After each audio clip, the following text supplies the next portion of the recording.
Sote tumesikia interview ya Dudu Baya Mamba akiwa anahojiwa, anamzungumzia mtu ambaye alikuwa ni meneja wa wasanii mbalimbali ambaye kwa sasa ni mgonjwa. Nafikiri mmeisikia hiyo interview. Dudu Baya anafikia hatua anasema, endapo mtu huyu akifa sitaenda hata kwenye msiba wake, sitainua mguu kwenda kwenye msiba wake. Haya mambo tumeyaona kwa wasanii mbalimbali.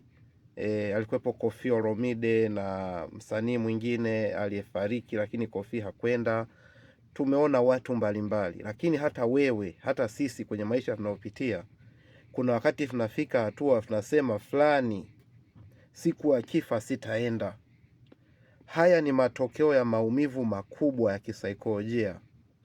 Haya ni matokeo ya trauma, madonda ya kisaikolojia baada ya mtu kufanyiwa vitu vibaya sana. Simaanishi kwamba sisi ni wema au Dudu Baya ni mtu mwema, hapana. Lakini ninachomaanisha kwamba tunapoishi na watu katika ulimwengu ambao tunaweza tukawa chochote muda wowote, tuchague kuwa watu wema. Hauwezi kujua nguvu zako zitakuishia lini. Wewe ni bosi kazini, unanyanyasa wafanyakazi. Wewe ni kiongozi wa serikali, unanyanyasa wafanyakazi. Wewe ni mchungaji, unanyanyasa watu. Wewe ni baba wa familia, wewe ni mama wa familia, mama wa kambo, unanyanyasa watu. Wewe ni kijana kama mimi, unanyanyasa watu.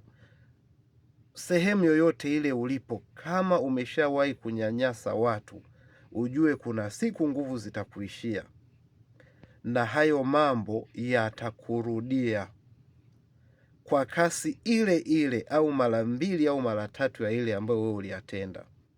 Tuchague kuwa watu wema. Tuache kunyanyasa watu. Ujumbe huu ni ujumbe wa taifa zima. Ujumbe wa Dudu Baya ni wa taifa zima, kwa sababu tunanyanyasana sana. Fikiria, kazini huna amani, nyumbani huna amani, kila sehemu huna amani. Tuchague kuwa watu wema, tuache kunyanyasa wengine. Ndipo Mwenyezi Mungu atatubariki. Ila tukiendelea na tabia hii, imefika hatua wasanii wanaugua, wasanii wanapata ajali.